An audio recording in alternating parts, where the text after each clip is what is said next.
Nah, alhamdulillahnya udah bisa bangun-bangun rumah gitu. Bangun rumah. Alhamdulillahnya itu pun masih tahun kemarin itu loh. Tahun 2021. Gitu. Nah, itu kan sekalian sama tak buat studio di depan.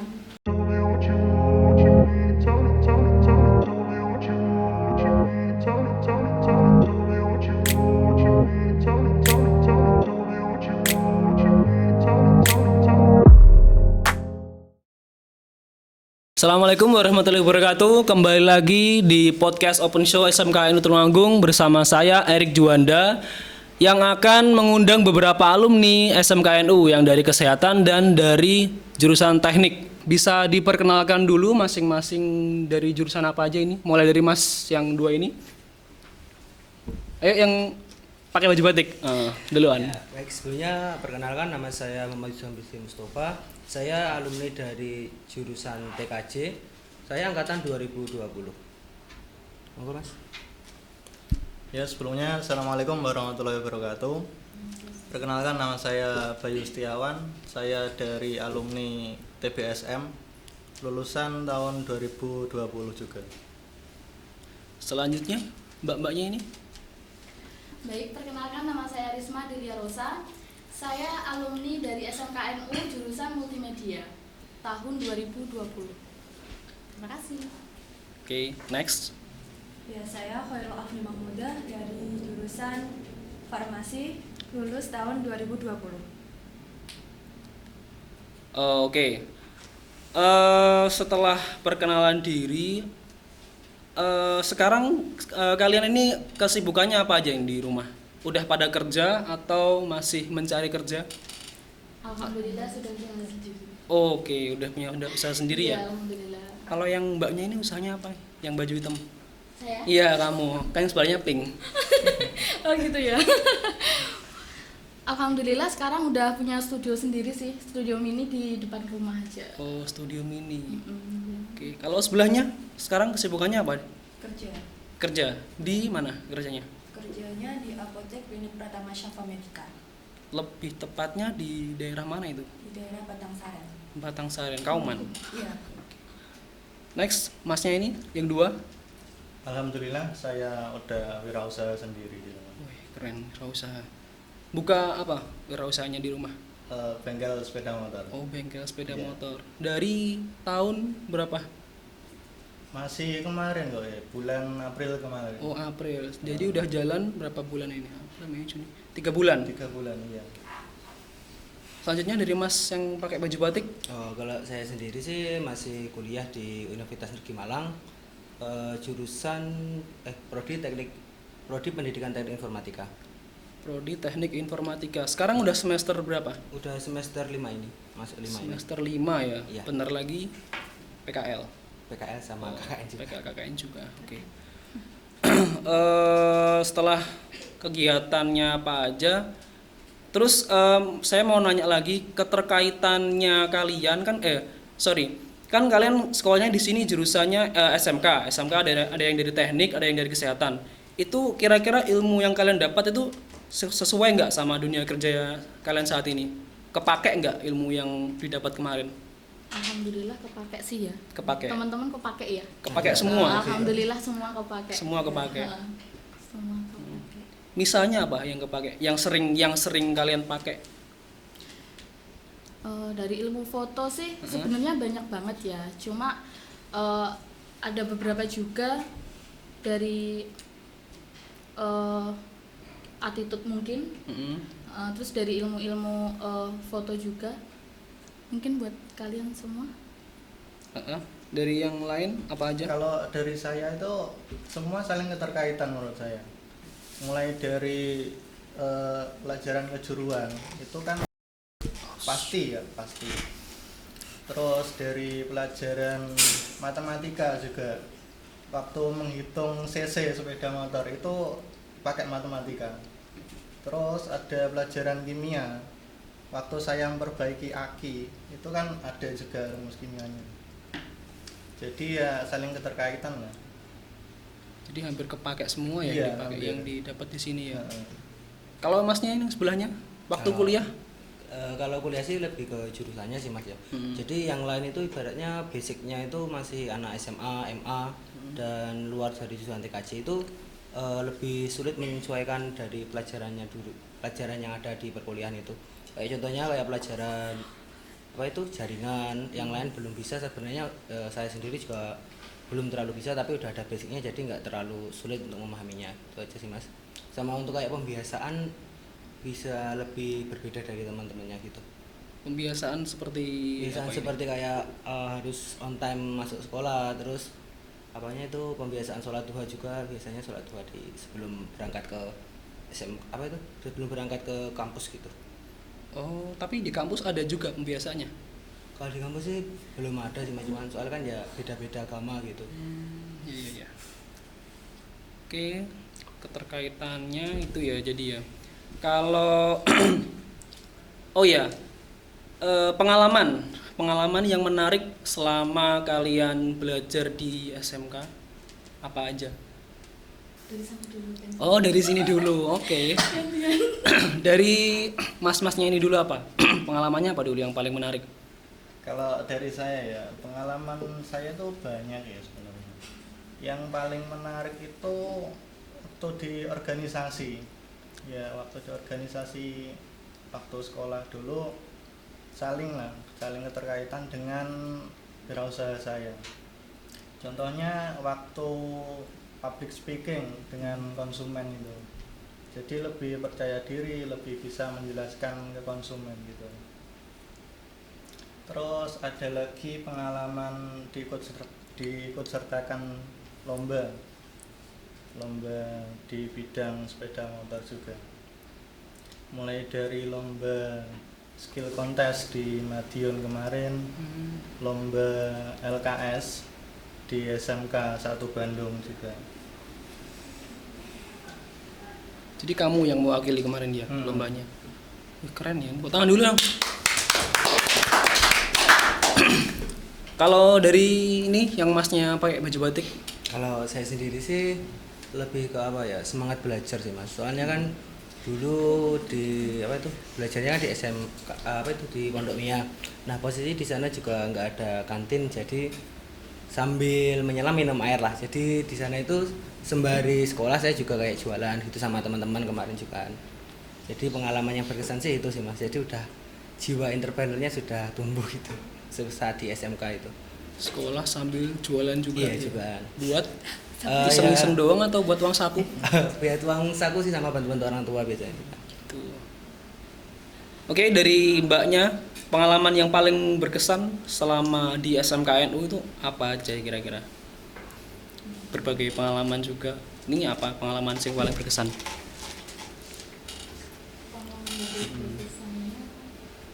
Oh iya, katanya kamu dulu pernah viral di Instagramnya Kacamata Tulungagung ya? Iya. Soal apa itu kok viral tuh? Dulunya sih kan emang dari pertama itu kan udah seneng kan hobi itu sama itu apa sepeda turonggo. Nah dulu waktu kelas 1 SMK itu kan emang masih pakai sepeda mini itu. Sepeda mini, yang lipat mini. itu? Bukan. Oh, bukan. Sepeda mini yang gini loh. yang piye gitu kan. Udah tahu sepeda mini kan teman-teman. Udah ya. Anaknya Polygon. Nah dulu masih pakai itu kan. Cuma terus saking pengen punya sepeda, terus bilang ke mama, "Mak, aku kok pengen sepeda turonggo." Nah, waktu ulang tahun dihadiahi sama sepeda turonggo itu. Cuma sepeda turonggonya itu kan masih tayangan, masih rusak, jadi masih bener-bener alami sepeda turonggo kan. Nah, terus itu tak bersihin semua, tapi ya masih terlihat Kotor dikit. rusuh gitu. Tapi ya tetap tak buat sekolah, soalnya kan juga udah hobi, terus adanya juga itu kan, jadi oke lah tetap semangat berangkat sekolah gitu. Nah terus dari situ udah tak awali dari pertama sekolah itu pengen jualan gorengan gitu. Pengen jualan gorengan soalnya dulu MTS sebenarnya udah punya keinginan pengen jualan. Gitu kan. Cuma terus jajalnya tak jajal di SMK, soalnya gini ya, Jadi dulu itu sebenarnya saya itu sama mama saya nggak boleh sekolah dulu. Soalnya gini kan dari segi ekonomi kita kurang gitu. Maksudnya saya kan gimana ya, orang tua saya orang nggak punya gitu. Jadi otomatis kan kalau menyekolahkan itu mesti kayak butuh dana yang banyak kan, mungkin pikirannya gitu kan. Dana yang banyak, terus akhirnya itu tahun 2000 berapa ya, kita lulus SMP tahun 17 kayak 17-an gitu ya. Nah itu kan waktu itu kan lebaran kan. Nah lebaran kan ada biasanya disangoni, bocahnya disangoni. Nah itu dapat 300.000 kalau nggak salah dulu. Saking pengennya sekolah di SMKNU, saya uang 300.000 ini buat daftar ulang kalau nggak salah dulu. Dari uang segini, terus baru mak aku kok pengen sekolah toh mak, nenggone sekolahan kini loh mak, kok cedek kok yo terus akhirnya diizinin, nggak apa-apa wes, pamane enek-enek sok digolekne ke depannya gitu kan. Oke lah akhirnya jadi sekolah di sini gitu. Terus sambil itu tadi kan sebelumnya udah pengen kan jualan di MTS itu tadi, cuma kurang gimana ya, mungkin mentalnya juga kurang ditata kan. Oke lah di sini kan teman-teman kita kan baru, teman-teman kita baru, terus kita kan juga menghadapi orang-orang baru gitu kan. Jadi otomatis pas izin ndak izin pokok intinya aku kudu dodol gitu, punya keinginan gitu loh maksudnya. Punya keinginan. Terus akhirnya dari pertama awal masuk di sini udah bawa gorengan, terus nggak lama kemudian terus bawa sate tahu, itu pun nggak dititipkan di kantin, nggak, jadi langsung di kelas gitu aja. Langsung nanti disuruh sama teman-teman gitu. Terus kayak misal kenapa saya kok kerjanya tetap ke jurusan multimedia, maksudnya tetap terjerumus di kamera itu tadi ya. Soalnya saya juga punya keinginan juga sih. Jadi gini, misal seandainya gini, saya itu kan nggak punya kamera kan dulu, cuma ada HP pun itu tadi seharga 125 punya teman saya, anak TKJ, sampai sini kancamu sampai sini. Oke. Dari punya teman. Dari teman dulu. Kita jual regane 120 kan dulu cuma pakai itu loh, HP yang Nokia cuma segini tuh loh. Ngerti. Pakai itu, terus baru ya itu pun kan karena kameranya di HP juga kurang mumpuni. Jadi kan di lab alhamdulillah udah ada itu apa? Ada kamera DSLR. Ada kamera DSLR. Terus jadi setiap istirahat itu mainan kamera. Tak pakai buat istirahat, tak pakai buat foto temanku sendiri sih sebenarnya. Soalnya dia gimana ya? Dia cantik, punya karakter. Soalnya kita kan foto itu nggak semua orang bisa kita foto gitu kan. Ya? Kalau menurut saya, kalau semisal foto model, kita itu harus tahu gimana karakter seseorang. Gitu.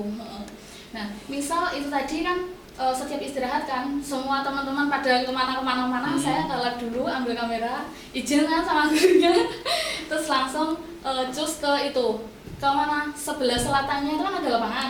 Nah sebelah situ kan ada beberapa konsep kayak foto. Ada natur, terus kalau yang sebelahnya itu kan ada rumah sendiri warnanya oranye itu. Oh iya, ingat. Nah, jadi di situ gitu. Terus kalau nggak gitu ya di kelas yang sekiranya cahin dunia karakter. Oke lah, gas langsung. Kurang lebih seperti itu sih.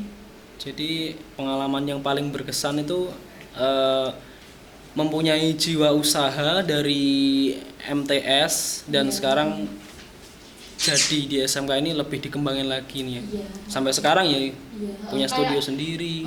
Kayak dulu itu kan sebenarnya kan nggak punya apa-apa kan, itu tadi karena ekonomi yang kurang, terus akhirnya itu tadi kayak barang-barang itu alhamdulillah sebenarnya sudah ada sekarang. Soalnya gini, dulu di sama kakak kelas itu dibilangin gini, apapun yang kamu inginkan kamu tulis di kertas, saya tulis semuanya. Apa yang saya inginkan saya tulis semua, dan alhamdulillah semua tercapai dengan sendirinya sampai saat ini. Oke. Gitu. Sangat menginspirasi gitu. sekali ceritanya ya. Sekali. Oke, dari Mbak yang sebelahnya apa yang pengalamannya kamu ketika di SMK itu apa sih yang paling berkesan sampai sekarang? Sing masih teringat lah paling enggak. Kan enggak semua teringat dong pengalaman. Apa ya? Apa? Soal ketertiban, kedisiplinan gitu. Ketertiban, kedisiplinan. Kamu Iya. dulu di farmasi. Iya. Itu tertib sama disiplinnya yang kayak gimana kalau di farmasi itu?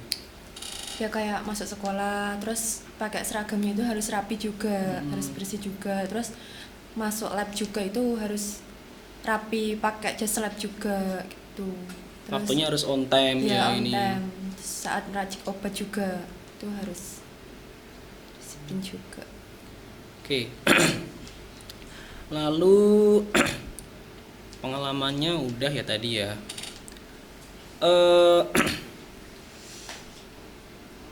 Kalau perjalanannya kalian sampai mencapai kesuksesan saat ini kayak gimana?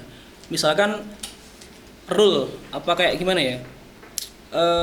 Perjalanannya dari awal karirnya sampai sekarang tuh kayak gimana sih susah payahnya tuh sampean punya usaha sendiri yang kamu udah langsung keterima kerja di apotek dan kamu masuk ke mana UM ya yang masnya ini masuk Universitas Negeri Malang dan yang masnya ini punya usaha sendiri buka bengkel kan pasti ada step-stepnya dong nggak mungkin kita langsung tahu-tahu seret ada usaha tuh nggak mungkin. Nah, kayak gimana sih ininya susah payahnya kalau dari awal tuh kayak gimana coba bisa diceritain di sini biar menginspirasi para penonton yang ada di luar sana.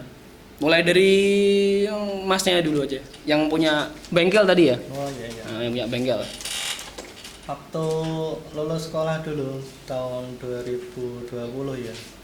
Terus belum lulus saya udah keterima kerja di PT Armada ini. Buat Armada. Dealer motor. Lulus bulan Mei ya. 2020. Itu bulan Aprilnya saya udah keterima kerja. Waktu itu saya jadi helper mekanik.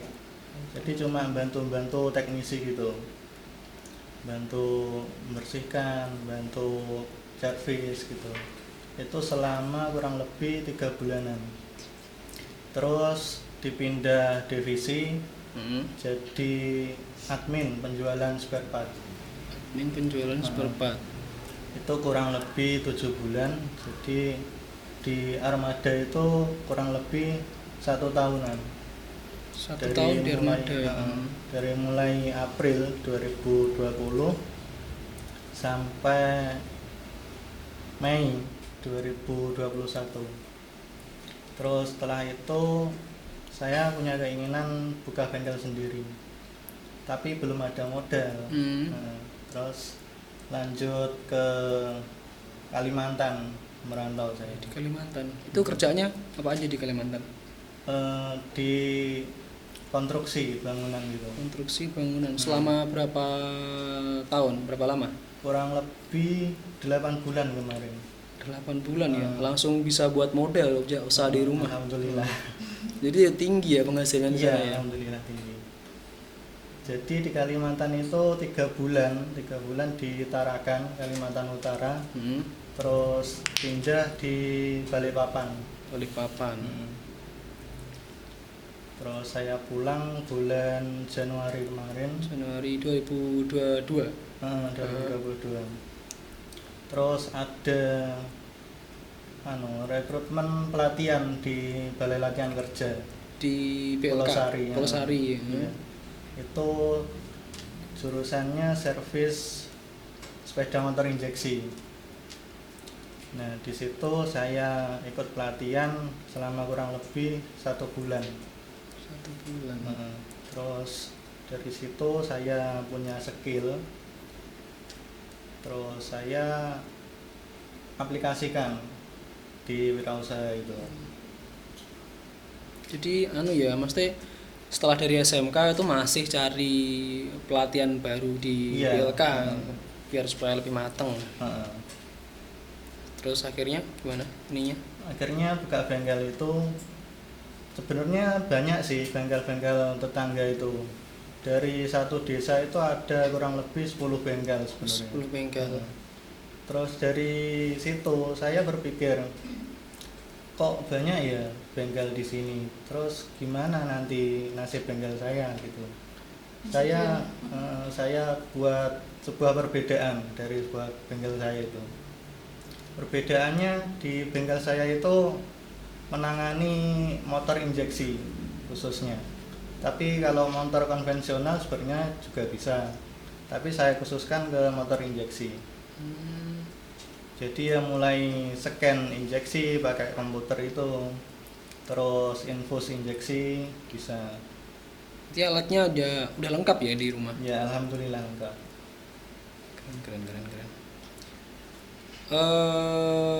Selanjutnya dari Mas yang pakai baju batik sampai bisa masuk ke UM kan tentunya nggak mudah dong, ada tesnya, ada apalah lain sebagainya. Kayak gimana tuh dulu? Kalau dulu sih sebenarnya keinginan kuliah itu juga 50-50 sih, kuliah sama kerja.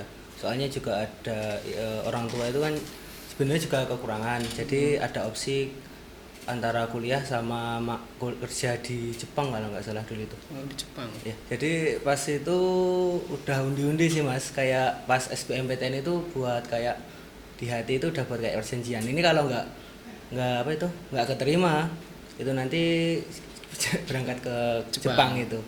Dan alhamdulillah keterima, jadi bisa lanjut bisa lanjut kuliah. Nah, dan kebetulan itu sekolah sendiri juga kayak bantu gitu loh Mas. Kayak dulu kan saya kan kayak pendaftaran itu dibantu sama Pak Hasim untuk pendaftaran, dan juga kayak ngurus-ngurus KIP juga kan. Disarankan ikut KIP kuliah, soalnya kan ya pas kebetulan nggak ada dana itu. Nah, sebelumnya itu juga dapat motivasi juga dari Pak Rizky sendiri sih Mas. Jadi dari Pak Rizky itu dia kayak ngasih motivasi, kuliah loh, nggak apa-apa, kuliah di jurusan yang ada pendidikannya. Nanti kalau ke pendidikan kan nanti bisa jadi guru, bisa. Kalau kamu juga mau ngajar di luar itu juga bisa, kayak jadi teknisi atau jadi pengajar atau hal-hal lainnya kan, itu kan bisa kalau dari prodi pendidikan. Nah, setelah masuk SBMPTN itu sama Pak Rizky kemarin juga diarahin gitu loh Mas. Diarahin ikut kayak bimbingan yang diadakan sama Pak Rizky gitu.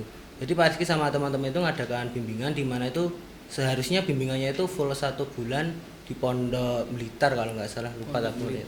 Nah, jadi di situ nanti dibimbing Mas juga. Dibimbing kayak pelajarannya nanti yang keluar kira-kira ini, pelajarannya yang masuk di SBMPTN nanti seperti ini, juga ada pelatihannya.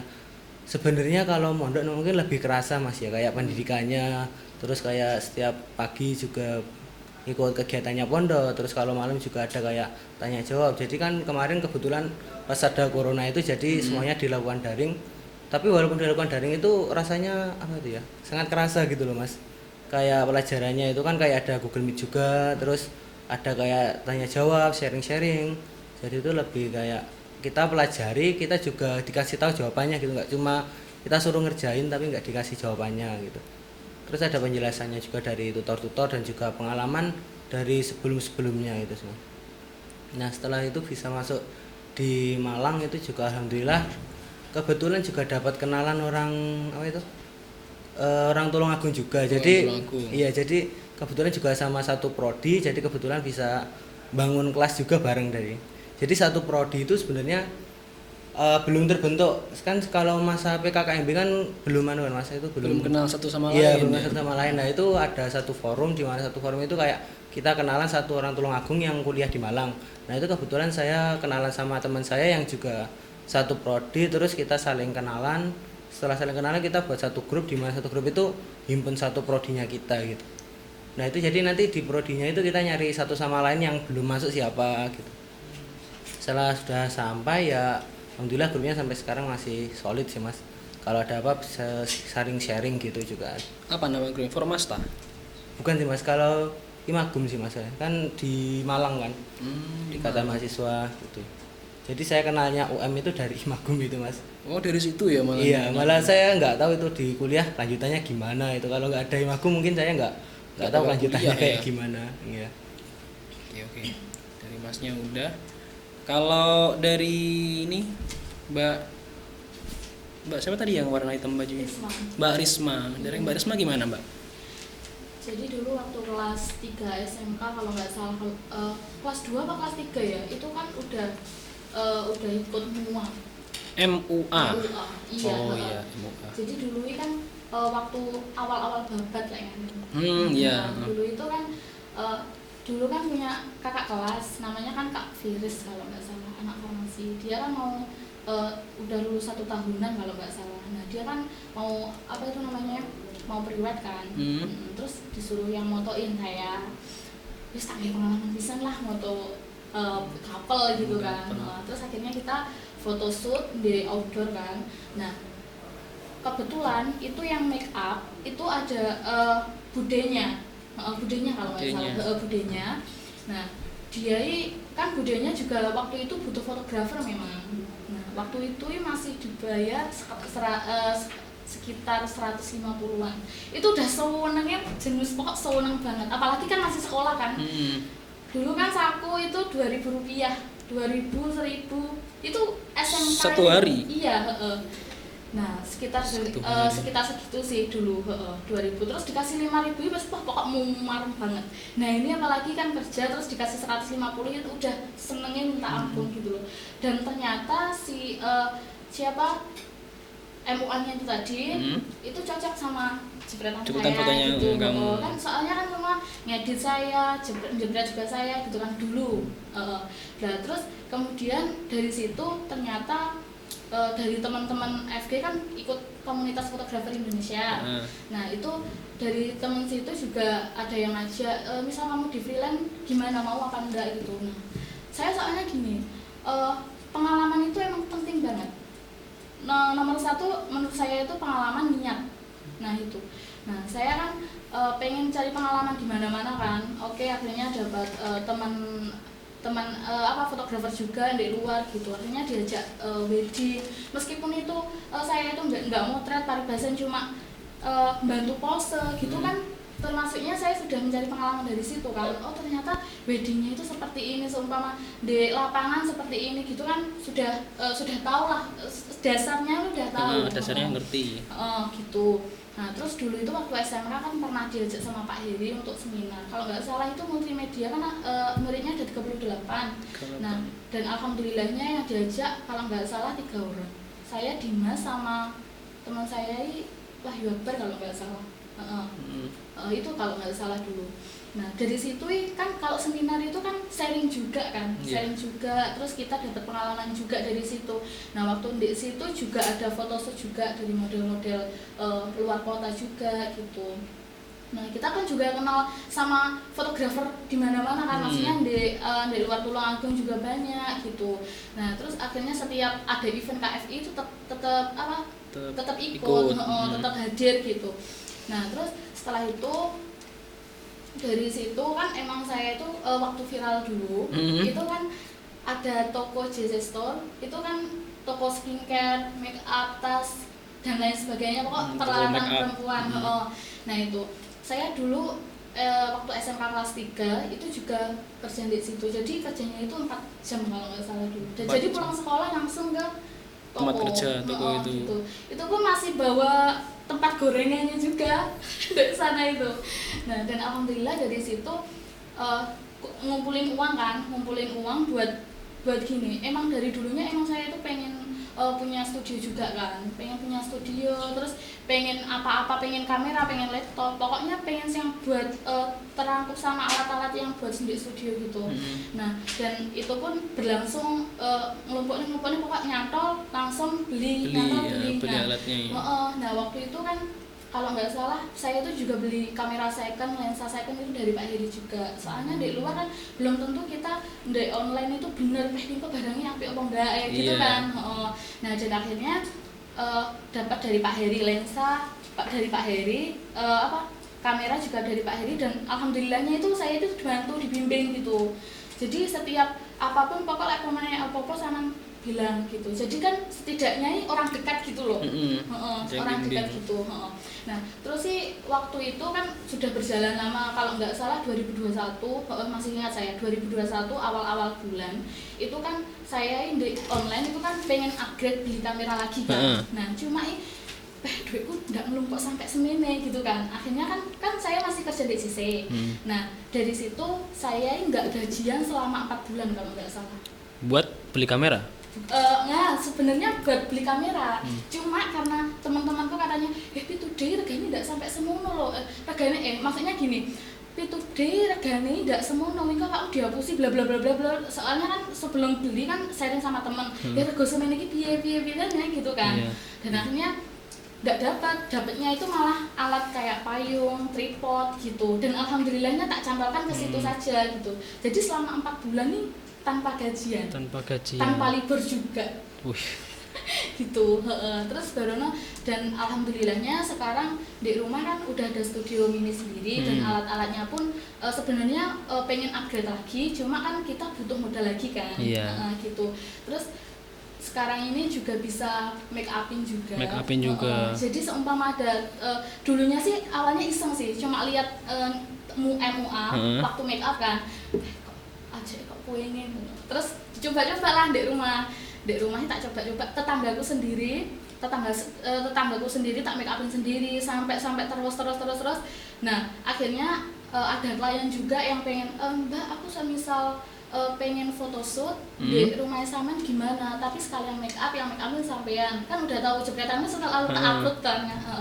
Nah setelah itu dari situ ternyata semua banyak yang cocok. Sampai sekarang diajakin MUA itu ke mana, kayak ke weddingan make up bagian besan, terus kayak bridesmaids gitu, terus kayak terima tamu. Kalau mantan sih belum masih mentalnya belum cukup ya. Tapi kalau misal seumpama kayak wisuda kayak itu tadi alhamdulillah udah banyak yang manggil gitu. Jadi di rumah itu misal ada yang membutuhkan MUA atau foto tetap melayani gitu. Gitu ya. Keren. Itu. Kalau dari Mbak yang ini sebelahnya nih gimana Mbak? Saya tuh berawal dari prakerin di sana itu. Oh, dari prakerin Iya. itu emang apa ya, udah cocok mungkin sama tempat kerjanya atau gimana? Sananya aja kali yang cocok. Oh, Kan emang nggak tahu.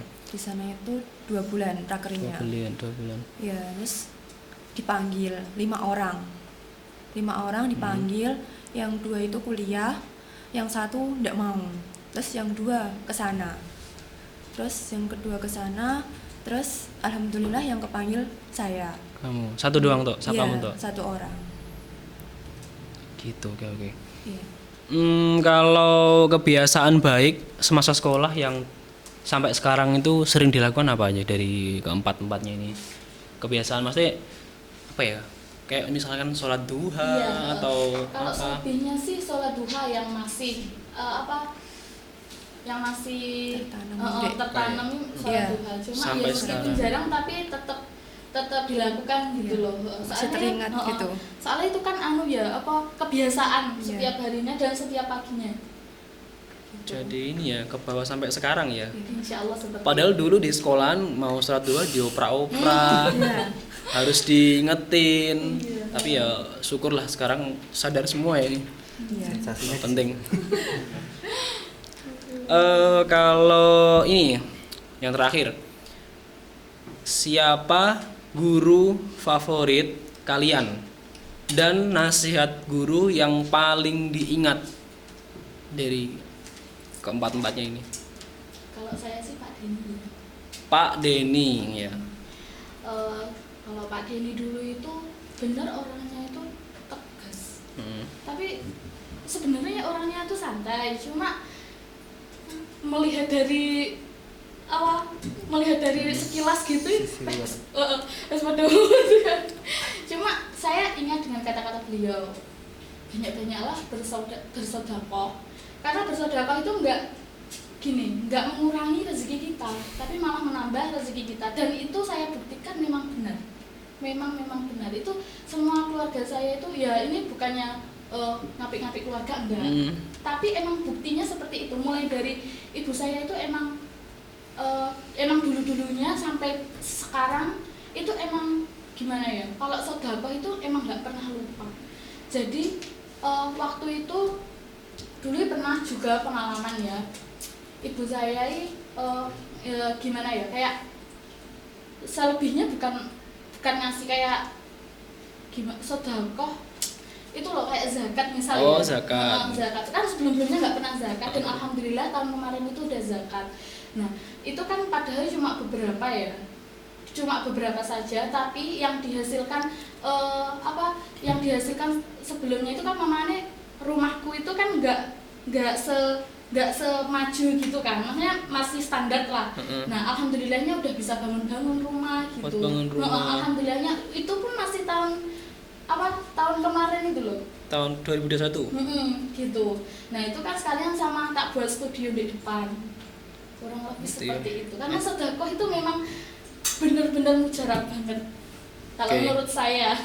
Ini yang bisa disampaikan bagi para penonton, sedekah itu sangatlah penting ya. Iya. Tapi manfaatnya juga nggak bisa langsung instan. Paling Iya, nunggu benar. dulu pasti ada manfaatnya. Nggak bisa langsung, oh nanti hari ini sedekah, besoknya dapat tuh nggak mungkin. Tapi pasti dapat suatu saat nanti. Kalau dari Mbak yang ini sebelahnya ini, guru yang paling favorit dan nasihat yang paling diingat, Bu Dahniar. Bu Dahniar. Budania. Ya. Itu Beliau gimana itu nasihatnya? sangat menyemangati murid-muridnya gitu. Dalam belajarnya juga gitu. Mengajarnya itu dengan telaten gitu loh. Orangnya Kayak, telaten. ya, terus menginspirasi banget gitu loh nasihatnya itu. Budania ya. Iya.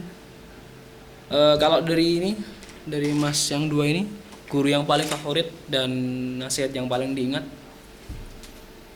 Oh, apa? kalau dari saya itu guru yang paling favorit menurut saya Pak Dedi. Pak Itu Dedi. guru kejuruan. Hmm. Itu sangat telaten kalau ngajar. Bimbingnya pun juga enak. Kalau nasihat yang paling saya ingat itu dari Pak Kozin. Pak Kozin. Jangan belaga sok penting, namun siaplah ketika dipentingkan. Itu. Keren. Kalau dari Masnya Pak Baju Batik?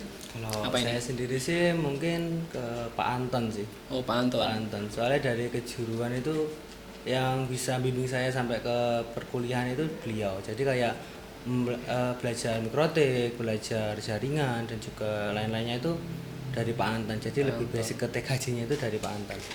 Cuman kalau motivasi nasihat sendiri itu lebih dari Pak Rizky sih Mas. Pak Rizky dulu kan pernah kata jangan tetaplah berbuat baik walau kamu nggak mendapatkan kebaikan itu dari orang lain. Jadi kan sebenarnya setiap orang itu di dunia ini kan banyak orang baik kan Mas, selalu ada orang baik. Nah tapi ketika kamu tidak menemukan satu orang tidak menemukannya di tempat yang kamu berada sekarang, jadilah orang baik itu. Jadi ketika kamu bantu temanmu, nanti akan ada efeknya ketika kamu ketika mungkin keluargamu atau temanmu itu bantu orang lain gitu. Soalnya dulu pernah kejadian kan, kayak saya sering kayak ada orang kayak motornya mogok gitu. Nah itu motornya mogok atau kehabisan bensin itu saya dorong sampai mungkin bengkel atau sampai tempat pom bensin gitu lah. Nah selanjutnya itu ada kebetulan itu ibu saya juga masa itu bannya kehabisan bensin gitu loh Mas. Iya, nah itu ada orang yang bantu gitu Mas juga. Ya. Jadi ada orang yang bantu terus seneng aja gitu ternyata apa yang kita lakukan itu berdampak baik, entah itu kembali ke kita sendiri atau mungkin ke orang lain terdekat gitu. dari kita. Iya. Sama saja hanya sedekah itu tadi ya. Iya. Oke, kita ada sekilas game untuk para alumni dan nama gamenya adalah tebak siapa aku. Nanti akan ada gambar yang muncul kayak puzzle dan teman-teman bisa menebak gurunya itu namanya siapa. Masih ingat apa enggak? Oke, bisa dimulai gamenya. Yang pertama ada Pak Rizky. Pak Rizky. gambar. Pak Rizky. Oke, masih daya ingatnya masih kuat ya ini ya teman-teman ya. Oke, yang kedua ada lagi gambarnya. Pak Rijal. Oh, oke. Masih sangat kuat daya ingatnya ya. Yang ketiga ada lagi muncul gambarnya siapa ini? Bu Ayu. Bu Ayu. Padahal gambarnya blur ya ini. Masih ketebak. Oke, yang selanjutnya gambar keempat. Pak Imam. Woi, Pak Imam. Nah, Oke, selanjutnya yang kelima. Pak Kozin. Pak Kozin. Tepuk tangan. Daya ingatnya masih bagus sekali. Oke, jadi gamenya seperti itu.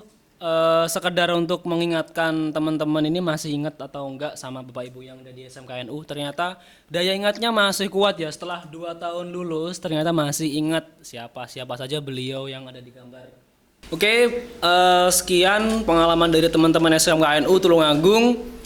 Kami dari podcast Open Show akan undur diri. Wassalamualaikum warahmatullahi wabarakatuh.